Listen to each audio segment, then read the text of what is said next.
بسم اللہ الرحمن الرحیم۔ السلام علیکم ناظرین، پروگرام نئی سوچ کے ساتھ میں ہوں آپ کا میزبان افضال احمد۔ ناظرین، ابھی جو دور چل رہا ہے جدید ٹیکنالوجی کا دور ہے، نئی نئی ایجادات آ رہی ہیں، لیکن ہم تھوڑا سا ماضی میں جائیں تو دیکھیں یہ ایجادات، یہ سائنس، یہ ٹیکنالوجی کہاں سے آئے، کون لوگ اس کو متعارف کروا کے گئے۔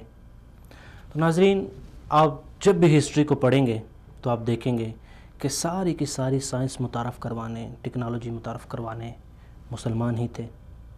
لیکن بدقسمتی سے آج اگر دیکھا جائے تو پوری دنیا میں جو مسلمان ہیں وہ سائنس اور ٹیکنالوجی میں بہت پیچھے ہیں، جبکہ دنیا ٹیکنالوجی کے میدان میں بہت آگے نکل چکی ہے۔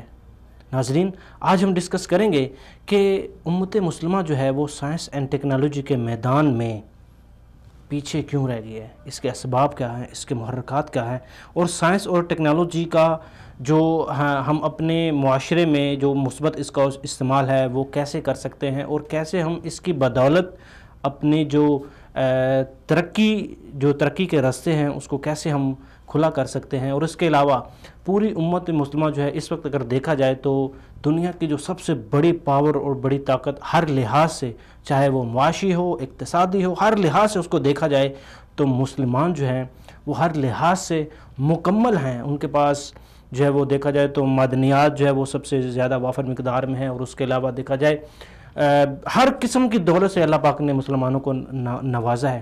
لیکن سائنس کی جو اور اسپیشلی ٹیکنالوجی میں ہم نے اپنے آپ کو کیوں نہیں منوایا؟ تو اسی حوالے سے ہمارے ساتھ لائن پہ ہوں گے مشہور صحافی اور تجزیہ نگار بشارت حسین صاحب، اور ہمارے جو دوسرے مہمان ہیں وہ برکت اللہ لون صاحب ہیں، آپ اکنامسٹ ہیں، اور اس کے علاوہ ہمارے جو تیسرے مہمان ہیں وہ مفتی احمد عفنان صاحب ہیں، آپ مذہبی اسکالر ہیں۔ اور آج ہمارے اسٹوڈیو میں مہمان ہیں حافظ عمیر صاحب۔ حافظ عمیر صاحب جو ہیں وہ ماشاءاللہ سے سافٹ ویئر انجینئر بھی ہیں، اور اس کے علاوہ نوجوان نسل کے لیے انہوں نے بہت سارا کام کیا، کالم نگار بھی ہیں۔ سب سے پہلے تو عمیر صاحب میں آپ کو بہت مشکور ہوں کہ آپ نے اپنا قیمتی وقت نکالا اور پروگرام میں شرکت کی۔ تو آپ کیا سمجھتے ہیں کہ سائنس اور ٹیکنالوجی کی جو ظاہری بات ہے کہ ہر چیز کی کچھ اہمیت ہوتی ہے، کچھ اس کے قواعد و ضوابط ہوتے ہیں جن کا جاننا انتہائی ضروری ہوتا ہے، تو آپ کیا سمجھتے ہیں کہ سائنس اور ٹیکنالوجی کی جو ضرورت اس وقت ہے وہ کیوں ہے، اس کی اہمیت کیا ہے؟ بسم اللہ الرحمن الرحیم۔ بہت شکریہ جی آپ کا اور آپ کے چینل کا مجھے مدعو کیا۔ دیکھیے جی، اس وقت دنیا میں جتنے بھی کاروبار ہو رہے ہیں یا جو بھی دنیا کا کام چل رہا ہے وہ تقریباً ٹیکنالوجی سے چل رہا ہے۔ آپ اکنامک میں جائیں، معیشت میں کسی چیز میں بھی جائیں تو وہ ٹیکنالوجی ہے۔ تو بغیر ٹیکنالوجی کے آپ دنیا میں اس وقت کچھ بھی نہیں کر سکتے۔ تو آپ کا جو ابھی پروگرام کے تعارف کروایا اس میں مسلمانوں کے زوال پہ آپ نے بحث کی کہ اس ٹیکنالوجی میں ان کا زوال کیوں ہے۔ دیکھیے جی، مسلمانوں کی 3 ادوار ہیں میری نظر میں۔ ایک وہ دور ہے جو سقوط خلافت عثمانیہ سے پہلے کا تھا۔ سقوط خلافت عثمانیہ ہو یا متحدہ ہندوستان میں ایسٹ انڈیا کمپنی کا آنا ہو، اور عرب دنیا میں برطانیہ کا کرنل جو تھا جس کو لارنس آف عربیہ کہتے تھے، اس کے آنے سے پہلے کا دور تھا۔ آپ اس دور پہ نظر ڈالیں گے تو جتنی بھی ایجادات ہیں، چاہے وہ میڈیکل سائنس میں ہوں یا کسی اور فیلڈ میں ہو، وہ تمام کی تمام مسلمانوں کی تھی۔ اس وقت یورپ والوں کو ٹیکنالوجی کے معنی کا ہی پتہ نہیں تھا۔ یہ ساری کی ساری مسلمانوں کی جو ہے ایجادات تھیں۔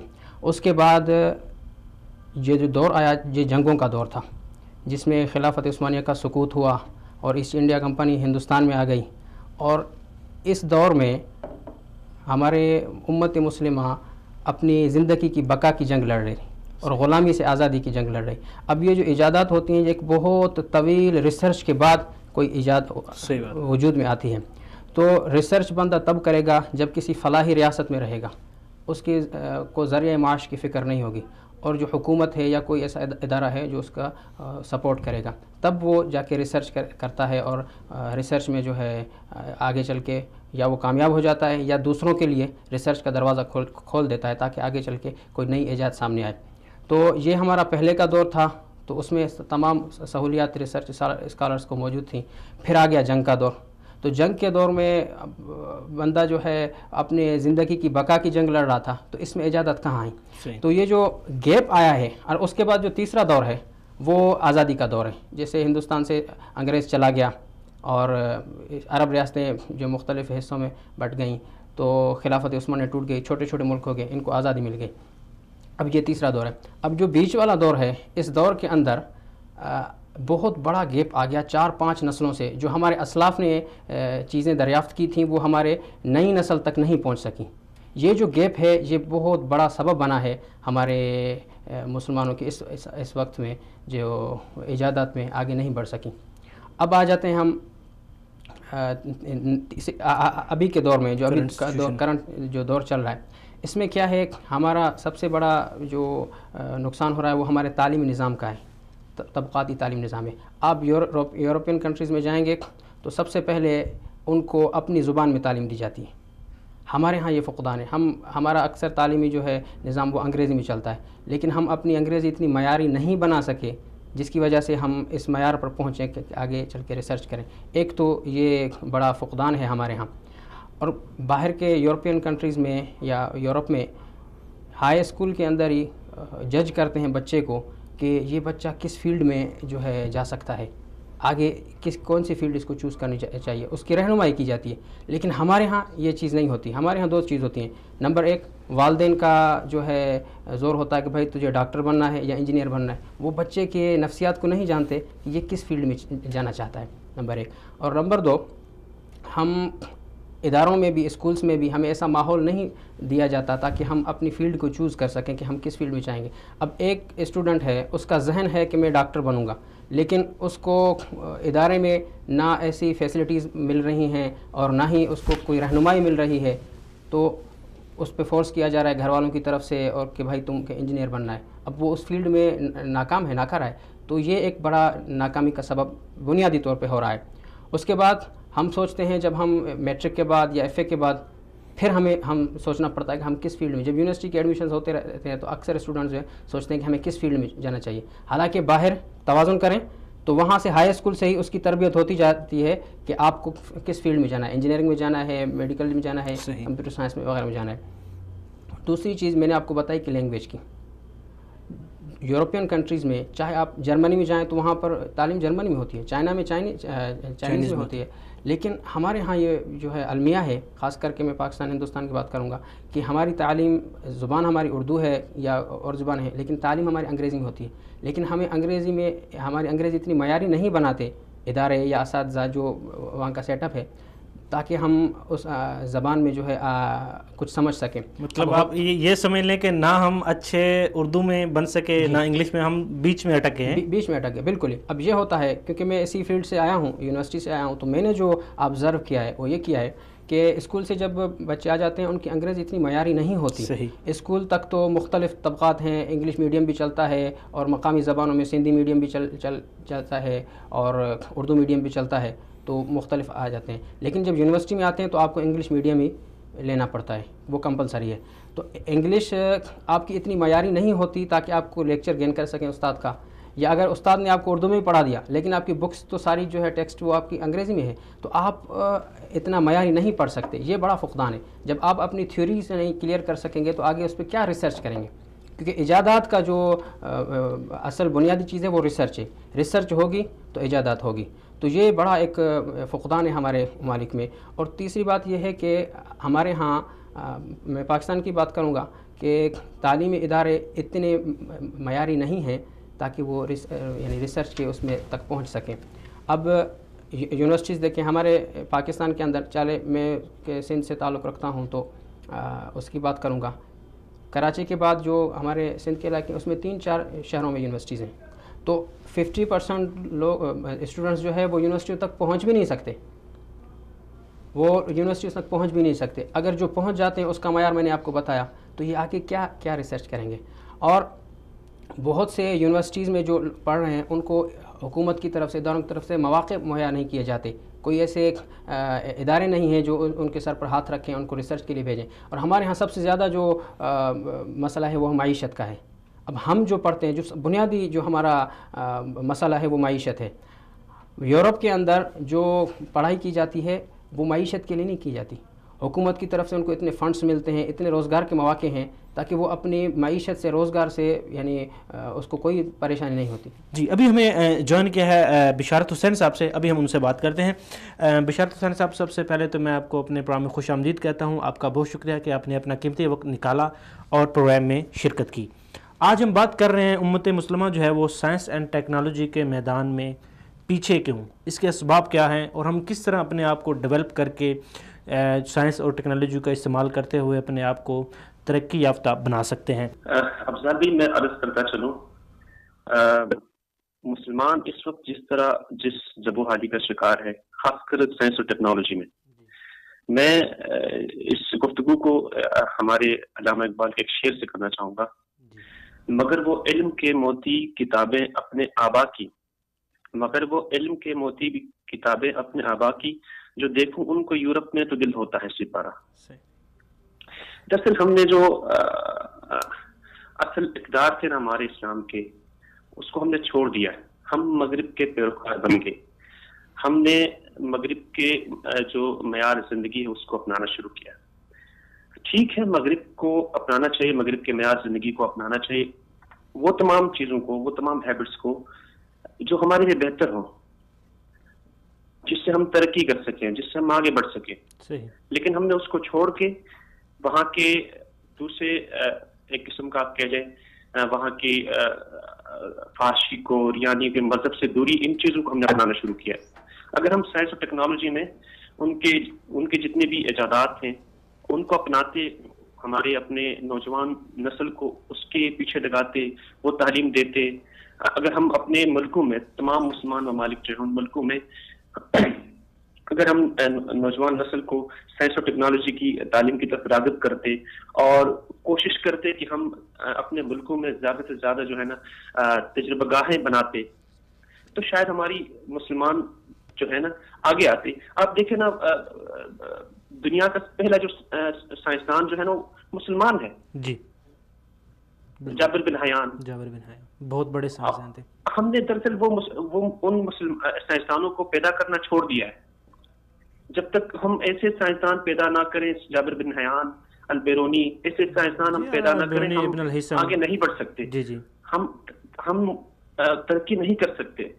لہٰذا ہمیں اپنے علوم میں ان اقدار کو بھی شامل کرنا ہوگا، ان رواج کو بھی، ان روایات کو بھی، اور بہتر نظام تعلیم کو بھی شامل کرنا ہوگا جو یورپ میں، جو ہمارے اسلاف کا جو نظام تھا، جو یورپ نے اپنا کے وہ آگے بڑھا، آگے نکلا ہم سے، مسلمانوں سے.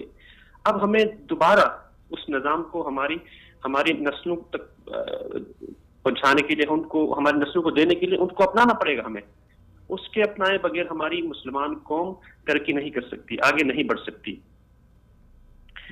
اور اس کے علاوہ میں یہ بھی عرض کرتا چلوں، علامہ اقبال کے ایک شعر ہے، یقیناً آپ بھی سننا مناسب سمجھیں گے.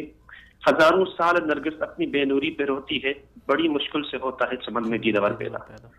تو یقیناً یہ جو دیدور پیدا ہونا ہے مسلمانوں میں، جب تک یہ نظام تعلیم ہم نہیں دیں گے، جب تک مسلمانوں میں جدید ٹیکنالوجی کی طرف، سائنس کی طرف ہم اپنے بچوں کو راغب نہیں کریں گے، تو ہم آگے نہیں بڑھ سکیں گے. جی، یہ دیکھیں، یہ چیز تو ہوگی ہماری جو بیسک جو چیزیں ہیں. اب دیکھیں مسلم ممالک جو ہیں ان کے پاس دیکھا جائے تو کس چیز کی کمی ہے؟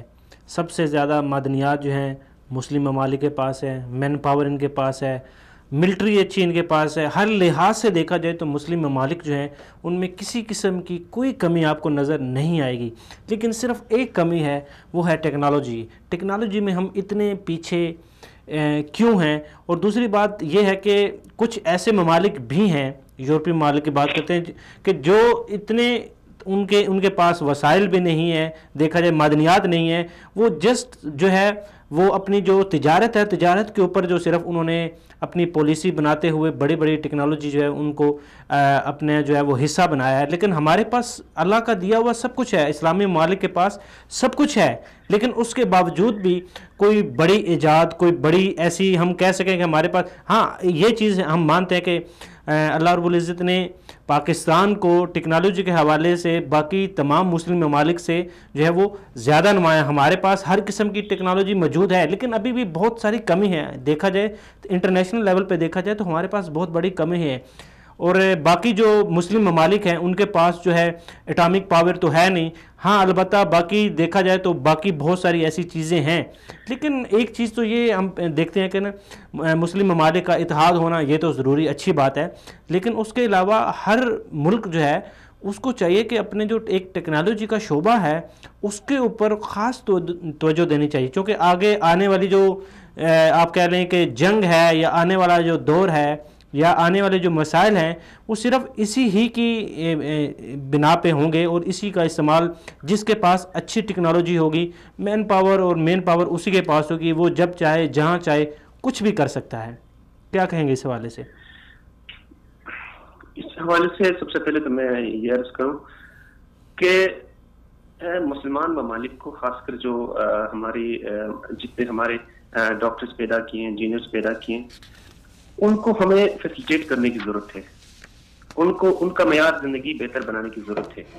اس لیے بھی کہ پاکستان میں یا دوسرے کوئی مسلمان ملک سے پڑھ کے ہمارے جو انجینئرز ہیں, ہمارے ڈاکٹرز ہیں, یورپ کے ممالک میں, امریکہ میں, دوسرے ممالک میں چلے جاتے ہیں, ان کو وہاں معیار زندگی اچھا ملتا ہے.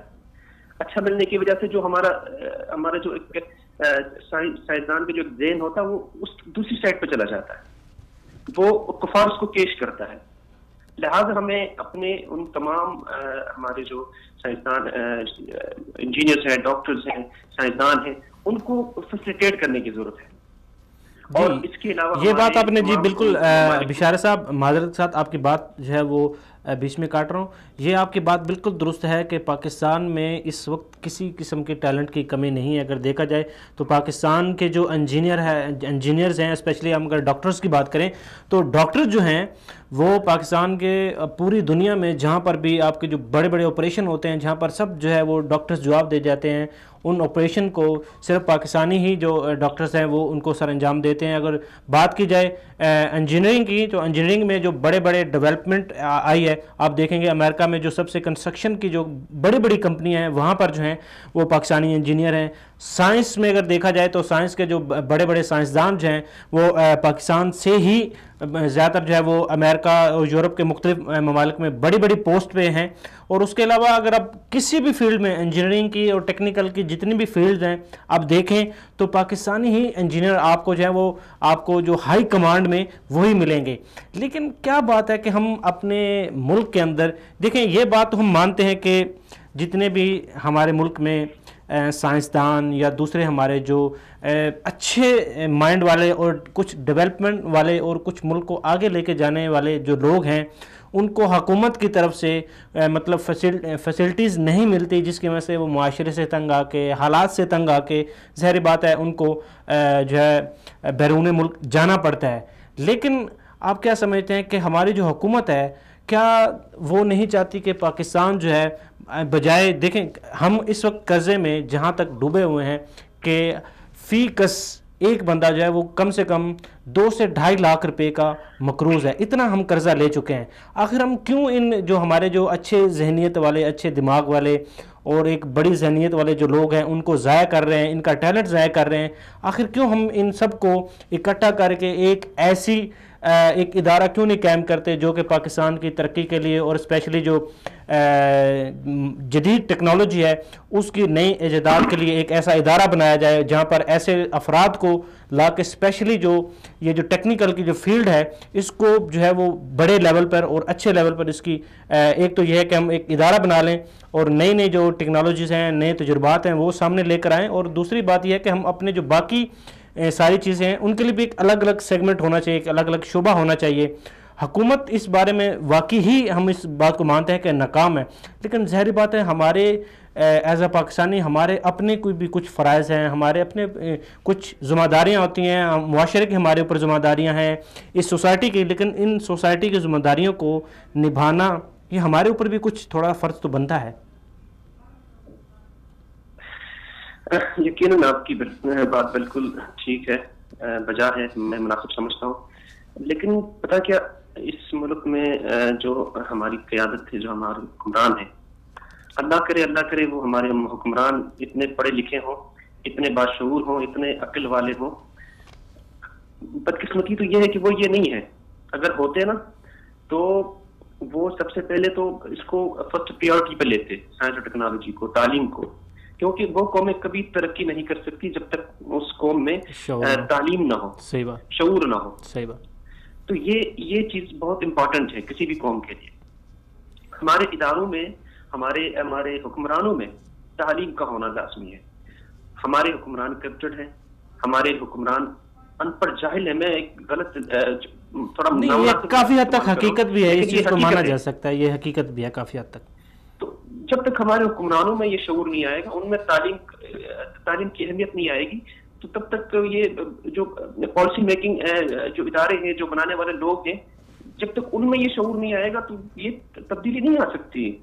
لہٰذا ہمیں ان کی طرف توجہ دینی ہوگی. ہمیں ایسے پالیسی میکرز کو پیدا کرنے ہوں گے جو تعلیم سے، سائنس اور ٹیکنالوجی سے، جدید ٹیکنالوجی سے لگاؤ رکھتے ہیں، محبت رکھتے ہوں.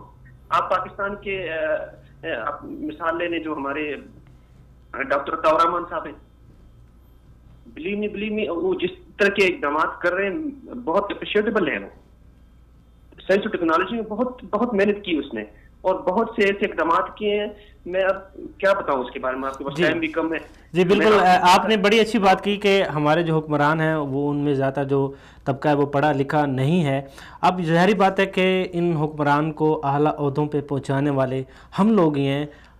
ہم ہی ان کو بڑے عہدے پہ لے کے جاتے ہیں، اپنے ووٹ کا استعمال صحیح نہیں کرتے، جس کی بنا پر ہمیں جو ہے وہ اس طرح کی مشکلات کا سامنا کرنا پڑتا ہے. جی بشارت حسین صاحب، آپ کا بہت شکریہ کہ آپ نے اپنے اتنی قیمتی وقت میں سے ہمارے لیے ٹائم نکالا. تو آپ کیا کہیں گے کہ ہمارے ہاں جو شعور ہے عوام میں، اسپیشلی نوجوان نسل میں، کہ اپنے آپ کو کیسے ڈیولپ کریں کہ اس ملک اور قوم کی خدمت کر سکیں؟ یہ بشارت صاحب کی بات سے اتفاق کرتا ہوں. دیکھیں، بات گھما پھرا کے وہیں آتی ہے کہ ہمارا تعلیمی معیار اتنا اعلیٰ نہیں ہے کہ ہم عوام میں شعور پیدا کر سکیں. لیکن اس کے باوجود بھی آپ دیکھیں کہ ہر سال جو بڑے بڑے ایوارڈز ہیں، جو بڑے بڑے نومینیٹ ہوتے ہیں لوگ، وہ اسی معاشرے سے، اسی تعلیم سے، اسی ملک کا اور اسی سوسائٹی کا حصہ ہیں، جو ہر سال جو ہے وہ آپ دیکھیں مختلف، چاہے وہ تعلیمی ادارے چھوٹے لیول پہ، بڑے لیول پہ، یونیورسٹی میں، اسکول میں، آپ دیکھیں ایوارڈ بھی تو ہمیں ملتے ہیں نا. جی بالکل،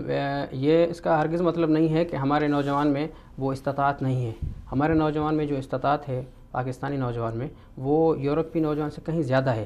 لیکن جس نوجوان کو موقع ملتا ہے، اس کو پلیٹ فارم مہیا کر دیتے ہیں ادارے، تو وہ کارنامہ سر انجام دیتا ہے. اب آپ دیکھیں گے کہ پوری دنیا میں نظر دوڑائیں گے کہ مختلف فیلڈز میں جن کے پاکستانی اداروں نے ہمیں جن فیلڈز میں پلیٹ فارم مہیا کیا ہے، تو اس میں ہم بہت آگے نکلے ہیں. جیسے سافٹ ویئر انجینئرنگ کی فیلڈ ہے، آپ کہیں پہ بھی امریکہ میں نظر کریں، جرمنی میں، کہیں پہ بھی، اور خلیجی ممالک میں آپ کو تقریباً سافٹ ویئر انجینئرز اور ڈیولپرز وہ پاکستانی ملیں گے. صحیح بات، تقریباً پاکستانی. بالکل صحیح بات. کیونکہ یہ شیلٹر ہمیں گورنمنٹ نے مہیا کیا، ایسے اداروں میں یہ فیلڈ لے کے آئے اور انہوں نے اچھے جو ہے اسکالرس ہمیں دیے تاکہ اس میں ہم آگے بڑھ گئے. اور اسی طرح میڈیکل سائنس ہے، آپ دیکھیں کہ ہمارے جو ڈاکٹرز ہیں وہ پوری دنیا میں کام کر رہے ہیں. اور بشارت صاحب کی بات سے اتفاق کروں گا کہ جو ہمارے نوجوان باہر کے ممالک میں کام کرتے ہیں، یہ ہم ٹیلنٹ ضائع کر رہے ہیں. بالکل، اپنے ملک کا جو فیوچر ہے ہم وہ دوسروں کو دے رہے ہیں. اس کی کیا وجہ ہے؟ اس کی وجہ یہ ہے کہ ہمارے ادارے ان کو فیسیلیٹیٹ نہیں کر رہے. ایک اسکالر وہ اتنے سال محنت کر کے پڑھتا ہے اور اس کو آپ صحیح نمونے فیسیلیٹیٹ نہیں کرتے اپنے ملک کے اندر، تو ظاہر بات ہے اس کی فیملی ہے، اس کا بھی کوئی اسٹیٹس ہے، تو وہ اپنے اسٹیٹس کو اچھا بنانے کے لیے کہیں باہر کے ملک جائے گا، ضرور جائے گا. تو اس طرح ہمارا ٹیلنٹ یہ ضائع ہو جاتا ہے.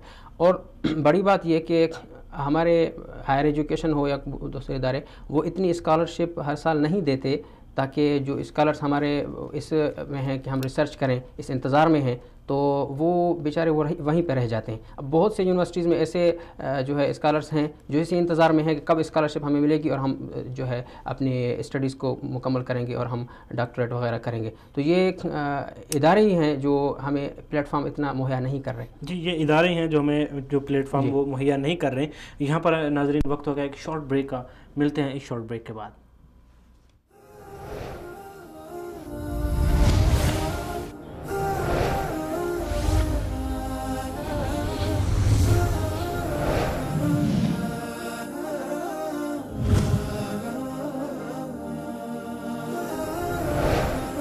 السلام علیکم ناظرین، آپ کو ایک بار پھر سے اپنے پروگرام میں خوش آمدید کہتے ہیں۔ ناظرین، آج ہم بات کر رہے ہیں امت مسلمہ جو ہیں وہ سائنس اینڈ ٹیکنالوجی کے میدان میں پیچھے کیوں ہیں۔ تو ہم جیسے بریک سے جانے سے پہلے ہم نے بات کی بشار حسین سے، ان کی کافی ساری وہ چیزیں ہم نے اس کے اوپر ڈسکس کیا۔ ابھی ہم ایک چیز جو ہے بات ہو رہی تھی ہماری جو ٹیلنٹ کی، کہ پاکستان میں دیکھیں نوجوان نسل کا ٹیلنٹ، یہ ایک الگ سیگمنٹ ہے، اس کے اوپر بھی ہم بات کریں گے، لیکن وہ لوگ جنہوں نے پاکستان کو زیرو سے ہیرو بنایا، جس کی وجہ سے آج پاکستان پوری دنیا میں ایک معتبر مانا جاتا ہے، ایک نام ہے پاکستان کا، اور پوری دنیا کے اوپر ایک خوف طاری ہے، وہ کس کی بدولت ہے؟ اور پاکستان کی جو اکانومی دیکھیں، باقی ساری چیزیں دیکھیں، آپ دیکھیں پاکستان 1947 میں پاکستان کی کیا حالت تھی، ٹھیک ہے، 50 میں 60 میں 80 میں کیا تھی، ٹھیک ہے، اٹامک پاور سے پہلے ہماری حیثیت کیا تھی، اور الحمدللہ جب ہم نے ٹیکنالوجی حاصل کر لی اس کے بعد ہماری جو عزت، ہمارا جو مقام پاکستان کا، وہ کہاں سے کہاں تک پہنچ گیا۔ لیکن بدقسمتی سے وہ لوگ جنہوں نے اس ملک کے لیے، اس وطن کے لیے، ان لوگوں کے لیے اپنا فیوچر، اپنا سب کچھ چھوڑ چھاڑ کر اس ملک میں آئے، اس ملک کو اپنی ساری جو ایک پاور، ایک قوت جو ہے اس کے اوپر لگا دی، دن رات ایک پروجیکٹ کے اوپر کام کیا، پاکستان کو اٹامک پاور بنایا، لیکن بدقسمتی سے ان کے ساتھ، میں بات کر رہا ہوں محترم ایکیو خان صاحب کا، اور انہوں نے پاکستان کے لیے خدمت کی، لیکن ہماری حکومتی اداروں نے اور ہمارے جو بڑے عہدے دار ہیں انہوں نے ان کے ساتھ ناانصافی کی، ان کو جو ایک مقام ملنا چاہیے تھا وہ نہیں ملا۔ اس کے اوپر ہم بات کریں گے۔ ابھی ہمیں جوائن کیا ہے محترم برکت اللہ لون صاحب نے، آپ اکانومسٹ ہیں۔ السلام علیکم سر۔ جی وعلیکم السلام۔ جی برکت صاحب، آپ کا بہت شکریہ کہ آپ نے اپنا قیمتی وقت نکالا اور پروگرام میں شرکت کی۔ آج ہم بات کر رہے ہیں امت مسلمہ جو ہے وہ سائنس اینڈ ٹیکنالوجی کے میدان میں پیچھے کیوں؟ تو آپ کیا سمجھتے ہیں کہ ہمارے جو مسلم ممالک ہیں، آخر وہ کون سی وجوہات ہیں کہ یہ سائنس اور ٹیکنالوجی میں اتنے پیچھے ہیں، اپنے آپ کو ڈیولپ نہیں کر رہے؟ ابھی جو دور حاضر ہے، اس کی جو ضرورت اور اہمیت ہے سائنس اور ٹیکنالوجی کے حوالے سے، اس کے اوپر اہمیت نہیں دے رہے۔ سب سے پہلے تو میں تھوڑا سا ہمارا جو ہسٹوریکل بیک گراؤنڈ ہے جی مسلم امت کا، جی میں اس پہ تھوڑا تجزیہ کروں گا، اور اس کے بعد میں اسٹیپ بائی اسٹیپ تھوڑا سا یہ تھوڑا انالائز کرنے کی کوشش کروں گا کہ زوال کیسے آیا، جی، اور پھر تیسرے نمبر پہ ہم یہ دیکھیں گے کہ اس وقت پوری دنیا میں اسلامی ممالک کا جو سائنس اور ٹیکنالوجی کے حوالے سے کیا اس وقت کس مقام پہ مسلم ممالک کھڑے ہیں، یہ تین طرف سے ہم تھوڑا سا میں اس کو تجزیہ کروں گا۔ جی، اگر آپ اسلامی تاریخ کا مطالعہ کریں تو جب ہمارے نبی صلی اللہ علیہ وآلہ وسلم نے مدینے میں اسلامی ریاست کی بنیاد ڈالی، اور اس کے بعد پھر خلفائے راشدین کا دور آیا، پھر اس کے بعد بنو امیہ کا دور آیا، پھر بنو عباسیہ کا دور آیا، پھر بنو عثمانیہ کا دور آیا۔ اگر آپ اس کو کریٹیکلی دیکھیں تو سائنس اور ٹیکنالوجی کی جو ابتدا ہے وہ اس دن سے شروع ہوئی تھی مسلمانوں کے ممالک میں، یا مسلمانوں کے امت مسلمہ میں، جس دن ہمارے نبی صلی اللہ علیہ وآلہ وسلم نے مدینے میں پہلی اسلامی ریاست قائم کی جی تھی۔ بالکل۔ اس کے بعد آپ دیکھتے تھے تعلیم میں اور سائنس اور ٹیکنالوجی میں، اس طرح سے جنگوں میں بھی اگر کوئی غیر مسلم اس میں سے جو تعلیم یافتہ ہوتے تھے تو ان کو اس عوض سے ان کو رہا کیا جاتا تھا، غلام کو آزاد کیا جاتا تھا کہ وہ مسلمانوں کے بچوں کو پڑھائیں گے، جی بالکل، یعنی اس کا یہ فدیہ ہوتا تھا۔ اچھا، اس کے بعد بنو امیہ میں آپ دیکھیں فتوحات نہیں، اس کے بعد وہاں بھی تعلیم کی جو ہے نا، تعلیم کا رجحان بڑھتا گیا۔ جی، خاص طور سے بنو عباسیہ کے دور میں مسلمانوں نے پوری دنیا کو سائنس اور ٹیکنالوجی میں فتح کر لیا، یعنی یہ وہ دور ہے سن 800 سے لے کے تقریباً 1100 تک یا 1100-1200 عیسوی کا دور ہے، جس میں مسلمانوں نے پوری دنیا میں جو ہے نا اپنا سکہ جمایا سائنس اور ٹیکنالوجی میں۔ اچھا، کہ کیا وجوہات تھیں کہ مسلمانوں کو اتنی کامیابی ملی کہ یورپ، امریکہ، چائنا، رشیا، یہ سارے ممالک جو ہے سائنس اور ٹیکنالوجی میں مسلمانوں سے پیچھے تھے؟ اس کی صرف ایک ہی وجہ تھی. وجہ یہ تھی کہ اس وقت جو ہے یعنی جو ہمارے مسلمانوں نے جو سائنس میں ترقی کی، انہوں نے قرآن پاک کو، قرآن مجید کو اس کا جو ماخوذ سمجھا ہے، یعنی قرآن پاک سے تعلیمات لے کے اس پہ سائنس پہ ریسرچ کیا اور دین کو اور ٹیکنالوجی کو، پھر دین کو اور سیاست کو الگ الگ نہیں رکھا. صحیح. یعنی مذہب اور سیاست، مذہب اور ٹیکنالوجی ایک ساتھ ہیں. آپ بھی یقیناً اس کے طالب علم رہے ہوں گے تاریخ کے، کہ اس وقت جو ہے یعنی صحابہ کرام کے دور میں، پھر بنو امیہ کے دور میں، بنو عباسیہ کے دور میں جس صوبے کا جو گورنر ہوتا تھا وہی مسجد میں امام بھی ہوا کرتا تھا. تو جب اس طرح کی جب صورتحال تھی، جب دین کو سیاست سے اور ٹیکنالوجی سے الگ نہیں کیا گیا تھا، تو مسلمانوں نے پوری دنیا میں راج کیا، سائنس میں بھی، ٹیکنالوجی میں بھی، معیشت میں بھی، صنعت میں بھی. لیکن انفارچونیٹلی جیسے جیسے دین کو ایک الگ کونے میں کر دیا گیا اور سیاست کو ایک الگ کونے میں کر دیا گیا، ٹیکنالوجی کو الگ کر دیا گیا، تو اقبال کا وہ شعر مجھے یاد آتا ہے، وہ جب کہتے ہیں کہ جدا ہو دین سیاست سے تو رہ جاتی ہے چنگیزی.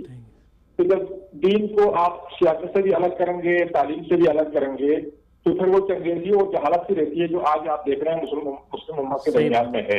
بالکل صحیح بات. ٹھیک ہے جی. تو یہ تو بیسیکلی جو زوال کے اسباب ہیں جو مسلم امت پہ آئے، تعلیم میں بھی، معیشت میں بھی. اچھا، اب آپ نے ایک بات کا بھی ذکر کیا کہ اس وقت بھی مسلم ممالک کے پاس سائنس اور ٹیکنالوجی میں ایسے بڑے بڑے انجینئرز ہیں، بڑے بڑے سائنٹسٹ ہیں. جی جی. میں معذرت کے ساتھ تھوڑا اختلاف کرتا ہوں آپ سے. میں اس وقت کی صورتحال آپ کو بتانا چاہ رہا ہوں. اس وقت پوری دنیا میں سائنس اور ٹیکنالوجی میں ہم کہاں کھڑے ہیں بحیثیت مسلم امت، اور دنیا کہاں کھڑی ہے، اس کا میں تھوڑا سا تجزیہ کرنا چاہ رہا ہوں. ضرور. اچھا، اس وقت پوری دنیا میں 1000 لوگوں کے 1000 اگر ورلڈ پوری دنیا کا ایوریج لیا جائے تو 41 جو ہے آؤٹ آف 1000 پاپولیشن سائنٹسٹ اور انجینئرز ہیں. یہ ورلڈ کا میں ایوریج بتا رہا ہوں. جی جی. اور اگر صرف مسلم کنٹریز میں اگر آپ دیکھیں تو صرف 9 ہے. یعنی دنیا کا ایوریج ہے 41 تو آؤٹ آف 1000 پیپل، اور مسلمان ممالک کا، مسلم امت کا صرف 9 ہے، 9 سائنٹسٹ ہیں، انجینئرز آؤٹ آف 1000. جی جی. نمبر 1. اچھا، اس کے بعد اگر آپ جو گزشتہ صدی جو ہماری گزری ہے اس میں اگر آپ دیکھیں یہ 20ویں صدی، ابھی 21ویں صدی چل رہی ہے. 20ویں صدی میں صرف اور صرف پوری صدی میں جو 2 مسلمان سائنسدانوں نے نوبل پرائز جیتا ہے، ایک نے فزکس میں 1979 میں اور دوسرے نے کیمسٹری میں 1999. یہ صرف 2 سائنسدانوں نے جو ہے نوبل پرائز جیتا ہے 20ویں صدی میں. اس وقت اگر آپ دنیا کی آبادی دیکھیں تو دنیا کی آبادی تقریباً 7 ارب ہے. اس 7 ارب میں 1.7 ارب یعنی 1 ارب 70 کروڑ مسلمانوں کی آبادی ہے. اچھا، اب اتنی بڑی آبادی میں اگر آپ سائنٹسٹ اور انجینئرز کا موازنہ کریں پوری دوسری دنیا کے ساتھ تو آٹے میں نمک کے برابر ہے. صحیح بات.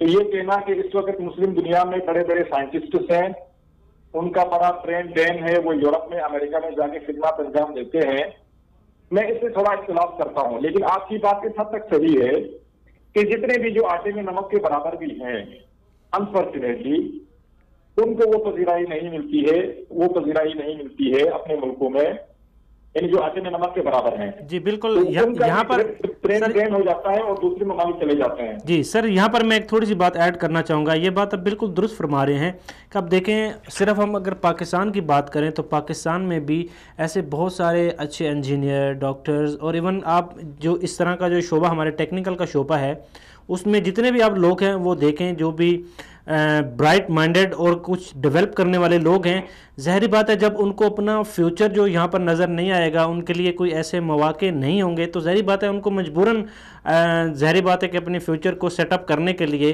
یورپی ممالک کا رخ کرنا پڑتا ہے۔ وہ بات دیکھیں، بالکل آپ صحیح کہہ رہے ہیں۔ سب سے پہلے تو آپ یہ دیکھیں کہ پاکستان جو 25 کروڑ آبادی کا ملک ہے، اس 25 کروڑ کی آبادی میں کیا دنیا کا جو ایوریج ہے جو سائنٹسٹ اور انجینئر کا اس ریشو سے، جو دنیا کا جو ورلڈ ایوریج ہے، کیا اس ریشو سے ہمارے پاس سائنٹسٹ اور انجینئر ہیں؟ ہرگز نہیں، بہت کم ہے، بہت ہی لمیٹڈ ہے۔ لیکن انفارچونیٹلی اتنے لمیٹڈ ہمارے پاس انجینئر اور اس میں آپ کے سائنٹسٹ ہیں، ان کو بھی ہمارا جو وہاں کا جو نظام حکومت ہے، یا جو وہاں پہ جو نیپوٹزم اور جو اس طرح کا کلچر ہے ملک میں، وہ بیچارے جو گنے چنے ہوتے ہیں، جو 25 کروڑ کی آبادی میں گنے چنے ہمارے سائنٹسٹ اور انجینئر ہوتے ہیں، ان کے پاس کوئی آپشن نہیں ہوتا ہے سوائے اس کے کہ وہ یورپ اور امریکہ چلے جائیں اور وہاں پہ جو ہے ان کی اکانومی کو وہ بوسٹ کریں، ان کو وہاں سائنس اور ٹیکنالوجی میں اپنا کردار ادا کریں۔ تو ویسے ہی ہمارے پاس سائنٹسٹ اور انجینئر کی کمی ہے، اور جو گنے چنے ہیں ان کی بھی جو ہے ہماری وہاں پہ گورنمنٹ سے جو ہے ہمارے ادارے جو ہیں ان کی قدر نہیں کرتے ہیں۔ صحیح بات جی۔ محترم آپ کا بہت شکریہ کہ آپ نے اپنا وقت نکالا۔ تو اب کیا سمجھتے ہیں، دیکھیں یہ بڑی اچھی بات کی کہ ہمارے ہاں برائٹ مائنڈڈ لوگ ہیں، ٹیلنٹڈ لوگ ہیں، جیسے کہ ہم پہلے بات کر رہے تھے ایکو خان صاحب کی بات کر رہے تھے۔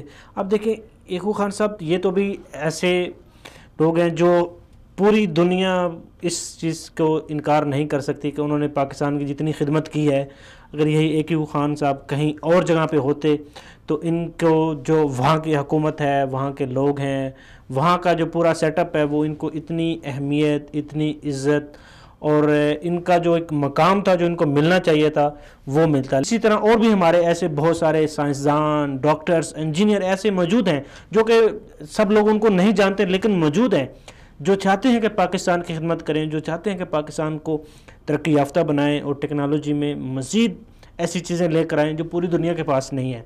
لیکن مسئلہ یہ ہے کہ وہی مسائل کا مسئلہ آ جاتا ہے، نااہل حکمرانوں کا مسئلہ آ جاتا ہے، نااہل ایسے لوگوں کا آ جاتا ہے کہ جو ہمارے ملک میں ترقی ہوتے نہیں دیکھ سکتے، اس ملک کو اچھا ہوتے نہیں دیکھ سکتے، ہماری اکانومی جو ہے اس کو بہتر ہوتا نہیں دیکھ سکتے۔ تو آپ کیا سمجھتے ہیں کہ اس ساری صورتحال جو ہمارے بھی سامنے ہے، اس سے کیسے نمٹا جائے اور کس طرح ہم اپنی جو اس طرح کے جو نوجوان ہیں، جو برائٹ مائنڈڈ لوگ ہیں، جو چاہتے ہیں کہ پاکستان کی خدمت کریں، اس کو ترقی کی راہوں پہ گامزن کریں، تو ہمیں مطلب وہ کون سے ایسے پلان تیار کرنے پڑیں گے جس کی بنا پر ہم اپنے جو انجینئرز ہیں ان کو یہیں پاکستان کے اندر ہی رہ کے جو ہے ان کو ایسے موقع فراہم کیے جائیں کہ وہ جو اپنی ریسرچ ہے، اپنی جو ایجاد ہے، اپنے جو ان کے پلاننگ ہے، وہ یہیں پہ رہ کے یہیں پہ پاکستان کی خدمت کریں؟ جی یہ کام حکومتی سطح پہ ہونا چاہیے کہ حکومت ایسے ادارے قائم کرے، ایسے ریسرچ لیبس قائم کرے کہ وہاں پر جو ہے ہمارے ریسرچ اسکالر سے ریسرچ کرے، اور اس کے علاوہ جو ہے ان کو فیسیلیٹ کرے، جو ریسرچ اسکالر ہیں ان کو فیسیلیٹ کرے۔ دیکھیں ڈاکٹر عبدالقدیر خان صاحب کی آپ نے بات کی، ڈاکٹر عبدالقدیر خان صاحب نے جب ایٹمی طاقت بنایا تھا پاکستان کو، اس وقت لیڈر تھے ذوالفقار علی بھٹو صاحب۔ بہت سے لوگوں کو ان کو سیاسی اختلافات ہوں گے وہ اپنی جگہ، لیکن ان کا ایک کارنامہ تھا، انہوں نے کہا تھا کہ ہم گھاس کھائیں گے لیکن ایٹم بم بنائیں گے۔ ٹھیک ہے جی، تو ایک حکومتی سپورٹ مل گئی۔ ایک آدمی چاہے جتنا بڑا جو ہے سائنسدان و اسکالر ہو، وہ کچھ نہیں کر سکتا جب تک آپ کو اسٹیٹ کی سرپرستی حاصل نہ ہو۔ بالکل، جب تک سپورٹ نہیں ملتی تب تک آپ کچھ نہیں کر سکتے۔ ابھی ہمیں جوائن کیا مفتی احمد عفنان صاحب نے۔ مفتی صاحب آپ کا بہت شکریہ کہ آپ نے اپنا قیمتی وقت نکالا اور پروگرام میں شرکت کی۔ آج ہم بات کر رہے ہیں کہ جو مسلم امہ ہے اس میں سائنس اور ٹیکنالوجی کے میدان میں بہت زیادہ جو ہے وہ ہم پیچھے ہیں۔ تو آپ کیا ابھی ہم بات کر رہے ہیں اسپیشلی پاکستان میں اگر دیکھا جائے تو اسلامی ممالک میں اس وقت جو مین مرکز ہے، مین پاور ہے، ایک جو جسے آپ سیمپل کے طور پہ ایک اعزاز کے طور پہ جو ہے لوگ وہ اس کا نام لیا جاتا ہے وہ پاکستان ہے. پاکستان کے پاس الحمدللہ ایٹمی ٹیکنالوجی بھی موجود ہے, اور اس کے علاوہ اور بھی ایسی کافی ساری ٹیکنالوجیز موجود ہیں جو باقی مسلم ممالک کے پاس نہیں ہیں. لیکن پھر بھی ہمارے ہاں کچھ ایسے اسباب, کچھ ایسی چیزیں ہیں جو کہ ہمارے ملک کے ٹیلنٹ کو, ہمارے ملک کی جو نوجوان نسل ہے ان کو اس اپنے معاشرے سے ٹھیک ہے مطلب بیزار کیا جا رہا ہے, جس کی وجہ سے وہ اس معاشرے کی خدمت کرنے کے بجائے یورپی ممالک میں جا کے اپنی جو خدمات ہے, اپنا جو ٹیلنٹ ہے وہاں پہ صرف کر رہے ہیں. تو آپ کیا سمجھتے ہیں کہ ہمیں حکومتی سطح پر اور معاشرتی سطح پر جو ہے وہ کون کون سے ایسے اقدامات کرنے پڑیں گے کہ ہمارے جو یہ نوجوان نسل ہے پاکستان میں ہی رہ کے پاکستان کی خدمت کرے اور پاکستان کو ترقی کی ان راہوں پہ لے کے جائے جس راہوں پہ ہم چاہتے ہیں کہ پاکستان کا مقام اس جگہ پہ ہونا چاہیے؟ بسم اللہ الرحمن الرحیم. بہت اہم بات کی طرف توجہ دلائی ہے آپ نے. پہلے تو میں آپ کو داد تحسین دوں گا کہ آپ نے اتنا اچھا موضوع چنا ہے بات کرنے کے لیے. اصل میں اس پہ بات کرنا چاہوں گا تعلیمی نظام کے حوالے سے مسلمانوں کا جو ایجوکیشن سسٹم ہے وہ کیا ہونا چاہیے.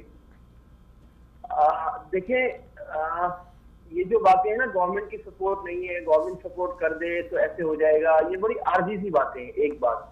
نمبر 2 یہ ابھی ہمارے ہاتھ میں نہیں ہے.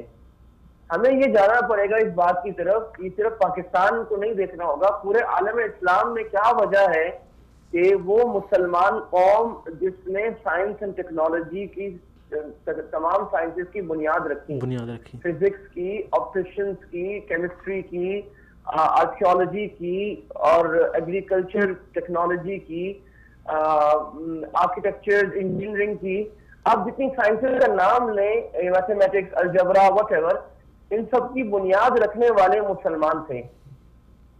پھر کیا ہوا کہ مسلمان, آج یہ زمانہ آیا ہے کہ سائنس اینڈ ٹیکنالوجی میں مسلمان اتنے پیچھے چلے گئے ہیں کہ ان کا نام بھی کوئی لینے والا نہیں ہے. دنیا کی 500 یونیورسٹیز کی اگر آپ بات کرتے ہیں, اس میں میں دیکھ رہا تھا کوئی 6 سے 7 یونیورسٹیاں بمشکل دنیا کی اچھی 500 یونیورسٹیز میں آتی ہیں جو عالم اسلام کی, باقی نہیں آتی جی. تو اس کا مطلب ہے کہ ہم کہیں بہت بڑی غلطی اپنی بنیادی نظام میں کر رہے ہیں, اور وہ میں سمجھتا ہوں ہمارا تعلیمی نظام ہے, ایجوکیشنل سسٹم. دیکھیں جب تک ہماری گولڈن ایجز تھی مسلمانوں کی 800 سال تک, سلطنت عباسیہ تھی, امویہ تھی, پھر اندلس میں ہمارا عروج کا ہمارا تعلیمی نظام تھا, سلطنت عثمانیہ میں بھی. اس کا ایک خصوصیت یہ تھی کہ مسلمانوں کا ایک تعلیمی نظام تھا. وہ ایک تعلیمی نظام میں دین بھی تھا, دنیا بھی تھا, یعنی عصری علوم جس کو آج ہم کہتے ہیں وہ بھی تھے, اور جس کو ہم دینی علوم کہتے ہیں وہ بھی تھے. ایک ہی آپ دیکھیے کہ جس یونیورسٹی سے مجدد الافسانی نکلے جنہوں نے ہندوستان میں دین کا احیاء کیا ہے, اسی سے تاج محل کے انجینئر بھی اسی یونیورسٹی سے نکلے, اسی درسگاہ سے ایک ساتھ پڑھ کر نکلے, ایک ساتھ پڑھ کے اسی درسگاہ سے نکل کے نواب سراج الدولہ نکلے, نواب سعد اللہ خان نکلے جو جہانگیر کے وزیر اعظم تھے.